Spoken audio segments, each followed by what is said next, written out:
il problema dei medici era inserito nel patto della salute del 2004, articolo 22 mi sembra,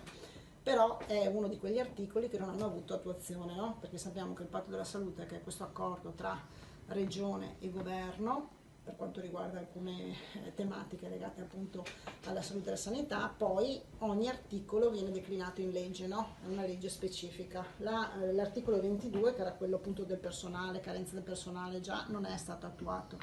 Oggi siamo al punto che c'è un nuovo patto per la salute, sta iniziando il percorso per un nuovo patto per la salute per i prossimi 3-4 anni, siamo però agli inizi e una delle questioni che noi abbiamo posto sul tavolo come regioni e anche negli incontri che abbiamo già avuto col Ministero e col Ministro è quella dei medici, perché è un problema che non è solo veneto ma è un problema nazionale. Noi abbiamo inserito, voi sapete, insomma, nel pacchetto autonomia tutta una serie di questioni legate a bypassare, a risolvere, a tamponare il problema della carenza medici. Alcune di queste sono state inserite anche nel piano sociosanitario, che è stato approvato il 28, mi sembra, di dicembre, quindi il nuovo piano sociosanitario 2019-2023. Non c'è stato impugnato, quindi per noi oggi quella è legge, sono trascorsi i termini di impugnazione. E all'interno appunto del piano sociosanitario ci sono le cose insomma che abbiamo già più ripreso e ripetuto, ossia quella della possibilità di assumere i specializzandi ultimo o penultimo anno, cioè assumerli già, fare la specializzazione in corsia, questo nel cercare di accorciare la tempistica ma soprattutto fidelizzarli all'interno delle strutture, no? Poi abbiamo previsto anche la possibilità di fare delle convenzioni con delle università europee vicine, perché noi sappiamo che abbiamo molti ragazzi che si sono laureati in Italia,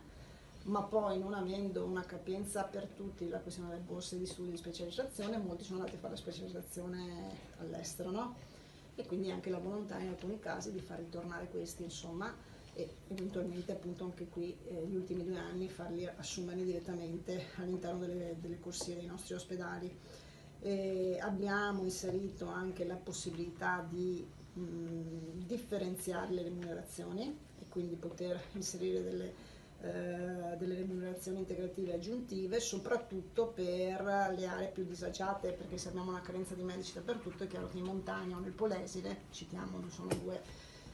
zone che sono anche quelle insomma classificate a statuto speciale nel nostro statuto regionale come zone che hanno una vocazione speciale eccetera, insomma per l'indice di vecchiaia e per altre cose è ancora più difficile e quindi abbiamo inserito anche questa cosa.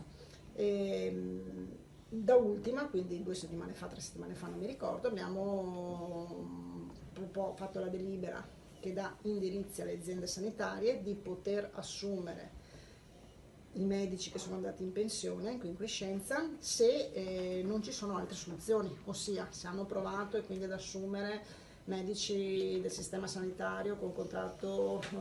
come dipendenti del sistema sanitario, se hanno provato ad assumere anche con contratto autonomi altri medici, cioè espletando tutte le soluzioni possibili, come estrema ratio di richiamare anche medici che oggi sono in pensione, perché noi sappiamo che i medici in pensione a 65 anni, la maggior parte,